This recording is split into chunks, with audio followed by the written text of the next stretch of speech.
Okay, everybody, this is Aaron the Pedantic. I want you to look at this chart right here. So this is Dungeon Crawl Classics. This is how it works if you're using two weapons, two one-handed weapons. So they call it fighting two-handed, which is really poor word choice.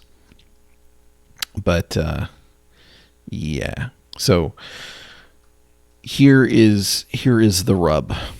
If you have this much agility, this is what happens to you. If using your primary hand, this is what happens to you using your offhand. It's kind of crunchy in a way, but I mean you only have to remember it once, because your agility is not going to change. So look at this.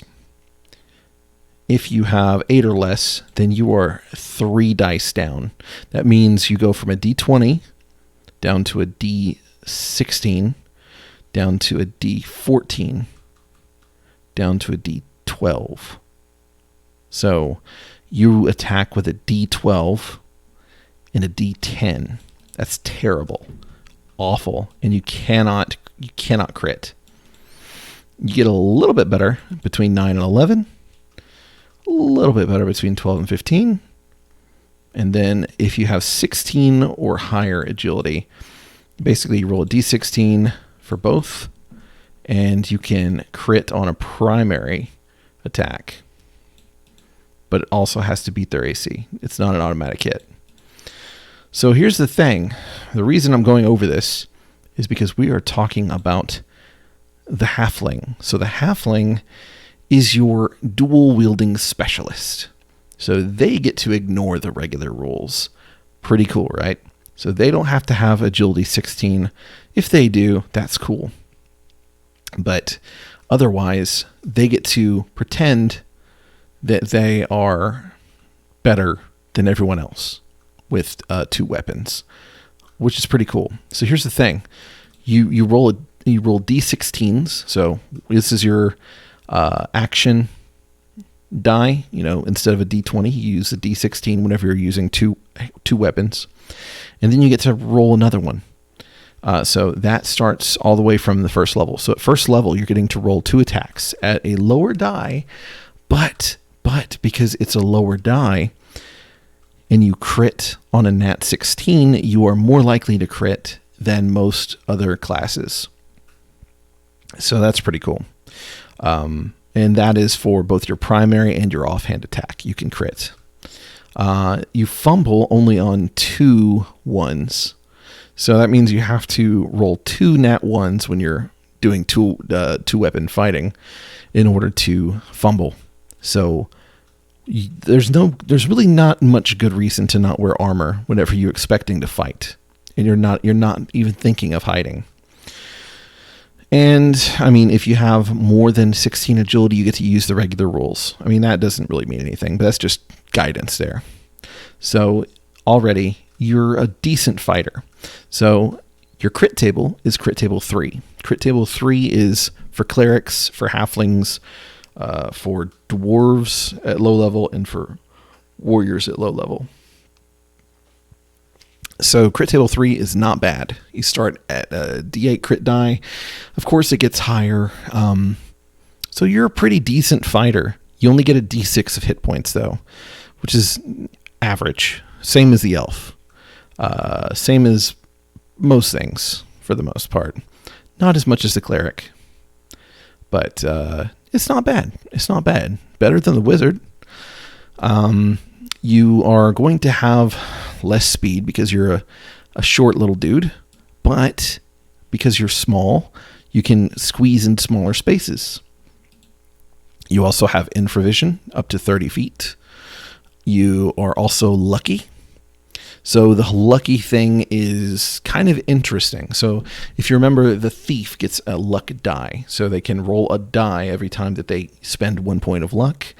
And it means that they end up being these incredible skill monkeys. They can do all kinds of stuff using luck. And then they rest and they get their luck back. Well, halfling is a little bit different. For every 1 point of luck they spend, they get 2 points added to their roll. And they can give luck to other people. to use on a roll. But there is a proviso in the book that says only one halfling in the party can do this at a time.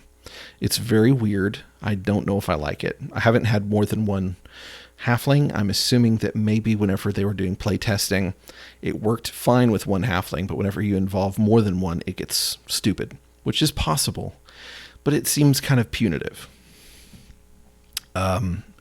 You get your luck back at a rate of your level every night that you sleep. So you get 2 days off and you're a level 1 halfling, then you get 2 points of luck back.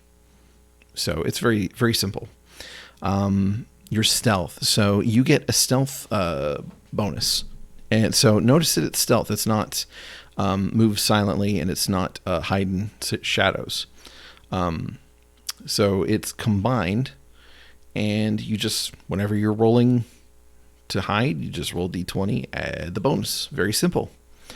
So you're pretty good at hiding. You're pretty good at hiding, little guy, unless you're wearing armor, because then you have your check penalty. So yeah, halfling is pretty cool. Halfling is pretty cool. There's really not a whole lot to it. You do get the halfling language and one more language, which is neat. They really thrive on having decent agility for hiding purposes. Stamina, if you don't get to choose anyway, so I guess it really doesn't matter. So the way that you play a halfling is by rolling a halfling occupation whenever you roll your character. So it doesn't matter what you're good at. If you're a halfling, you're a halfling. This is something that some people don't like, and that is fine. You're allowed to not like things, but I think it's pretty cool. I think it makes the halfling feel very distinct. Note that if you do put armor on your halfling, their speed is going to be penalized, and it can be pretty dire. I mean, you can have heavy armor and go down to like 10 feet per round. It's pretty rough. It's pretty rough. What else do you need to know? As far as weapons go, they have the choice between clubs, crossbows, basically your one-hand weapons. You get a staff or a dagger or short sword, hand axe, that kind of thing. They can use short bows. They can use sling. They can't use big weapons. So that's really the easiest way to think of it. They can use a javelin. I don't think I mentioned that, but they can use a javelin. Yeah, they're just, they're little sneaky fighter type characters. They're kind of fragile because of the D6. But they do get to wear armor. They can sneak. They can make everyone else better with their luck. So they're pretty cool. They're really neat to play. So, yeah, I mean, that's really it. Halflings, there's really not a whole lot to say. It's not a whole lot to say. But they are cool. Play it up, They will get better with their reflex saves and their will saves more than their fortitude, which is interesting because I feel like there was some hint to the contrary with older editions, but I could be wrong. So that's the halfling, everybody. That is the halfling. That's it. Less than 10 minutes. So we're in good timing.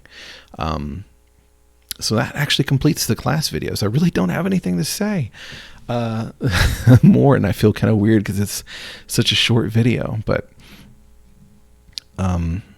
so yeah, I guess next I'll probably just go over some general player advice, because I've really gone over how to play the classes. So I think I'll just go into general player advice and maybe go over some of the more esoteric parts of the game.